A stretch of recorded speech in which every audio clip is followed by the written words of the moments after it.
Tetapi ketika para penggarap melihat anak itu, mereka berkata seorang kepada yang lain, "Ia adalah ahli waris, mari kita bunuh dia, supaya warisannya menjadi milik kita." Maka mereka menangkap dia dan melemparkannya keluar kebun anggur itu, lalu membunuhnya. Saudara-saudari terkasih, beberapa waktu belakangan ini marak fenomena keserakahan di zaman modern ini. Pertama, Anda mungkin simak di berita ataupun di media sosial, fenomena flexing, pamer harta kekayaan atau pencapaian dari para pejabat publik dan keluarganya, sehingga kemudian kepercayaan masyarakat terhadap pejabat publik termasuk instansi yang jelas-jelas adalah bagian dari mereka akhirnya berkurang. Masyarakat mulai tidak percaya. Sebut saja yang perpajakan itu sekarang lagi rame, dan beberapa kemudian sudah mulai didapat dan diusut lagi. Respek dan kepercayaan masyarakat menurun terhadap pemerintah, terhadap pejabat publik. Memang itu adalah sebuah ironi yang terjadi di zaman sekarang. Kedua, baru-baru ini, beberapa hari yang lalu, kalau Anda simak juga di berita, terjadi pengerusakan vegetasi pembudidayaan tanaman Edelweiss rawa yang menurut penuturan si pengelola itu hanya ada 2 di dunia tempatnya. Salah satunya itu di Bandung, di Ranca Upas. Kenapa? Karena di sana diselenggarakan event trail. Padahal di situ jelas-jelas dikatakan itu tempat objek wisata dan pembudidayaan tanaman langka itu, Edelweiss rawa. Kemudian orang ribut. Sosial media dari kelompok komunitas trail itu diserang, 10.000 lebih komentar. Tidak menerima apa yang terjadi di Ranca Upas itu. Dari situ kita lihat dan kita bisa merefleksikan kenapa bisa terjadi hal itu.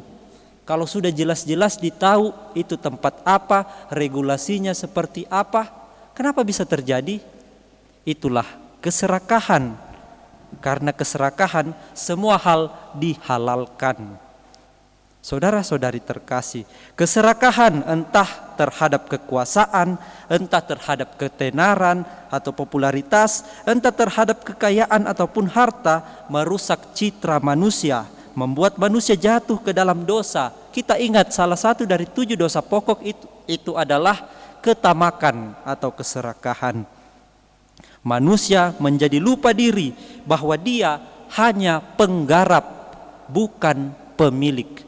Itu yang kita lihat dalam bacaan Injil. Para penggarap kebun anggur yang diberi kepercayaan untuk mengelola kebun anggur si tuan merasa bahwa mereka yang punya itu, maka berhak mereka lakukan apa yang mau-maunya, tidak menyetor. Hasil panen datang ditagi, malah para hamba yang lain diperlakukan sangat tidak manusiawi. Bahkan ketika anak si tuan tanah datang, mereka perlakukan hal yang sama, dibunuh. Injil dan bacaan pertama mengisahkan tragedi kemanusiaan yang terjadi dalam sejarah kita. Manusia menjadi rusak citra dan moralnya karena keserakahan. Di bacaan pertama itu, Yusuf, anak dari Israel atau Yakub, dibuang lalu dijual kepada para kafilah orang-orang Ismail. Karena apa? Iri dan tentu saja karena keserakahan. Berapa dijual? Itu 20 keping perak tadi. Dan itu yang terjadi juga kemudian pada Yesus. Dia dijual. Dan sekarang lagi rame. Saya tidak tahu apakah Anda mengikuti berita. Salah seorang romo kita dari Keuskupan Pangkal Pinang dipolisikan oleh salah seorang pejabat BIN daerah di Kepulauan Riau. Karena apa? Karena si Romo kemudian menulis surat pastoral yang berisi pengaduan masyarakat tentang terjadinya tindak pelanggaran kode etik, tindak pidana perdagangan orang. Jadi disinyalir si pejabat publik itu, wakil bin daerah itu terlibat dalam hal ini. Lalu si Romo Pascal itu dipolisikan. Kasusnya masih berjalan sampai sekarang. Peristiwa human trafficking, perdagangan manusia, itu juga adalah bentuk bagaimana keserakahan sudah menggerogoti hidup manusia. Maka saudara-saudari, apa yang bisa kita pelajari dan refleksikan?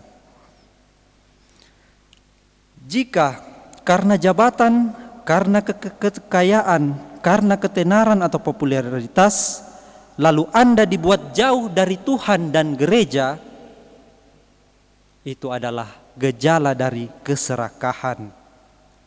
Jika karena demi pengakuan, lalu Anda baru mau berbuat baik, atau bahkan Anda baru mau bertobat karena adanya pengakuan, itu juga adalah indikasi keserakahan.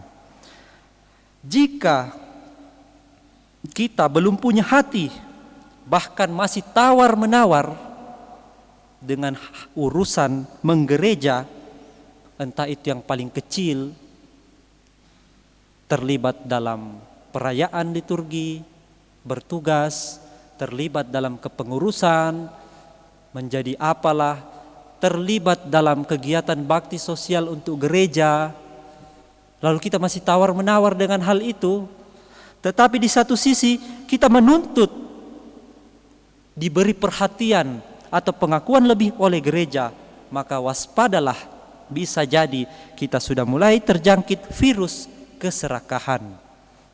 Pesan untuk kita semua, mari kita memulai pertobatan personal atau pribadi, menyadari bahwa saya bukan penggarap, saya bukan pemilik, saya hanya penggarap yang dititipi oleh Tuhan macam-macam hal dalam hidup saya. Entah orang-orang yang saya cintai, entah harta milik saya, itu semua hanya dipercayakan oleh Tuhan kepada kita. Kita bukan pemiliknya, bahkan hidup ini pun bukan milik kita. Kedua, mari kita jujur pada diri kita sendiri bahwa mungkin kita pernah masuk ke dalam perangkap keserakahan itu, dan mari kita berjanji pada diri kita sendiri juga untuk tidak mengulanginya.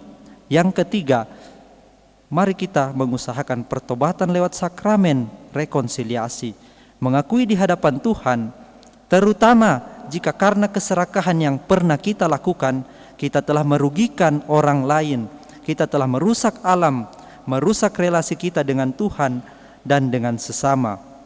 Kita mohon pengampunan serta memohon supaya kita dianugerahi hati yang bisa berkata cukup dan bisa bersyukur, serta bisa semakin murah hati. Dan mari juga kita pegang sabda Yesus, carilah dahulu kerajaan Allah dan kebenarannya, maka semuanya itu akan ditambahkan kepadamu.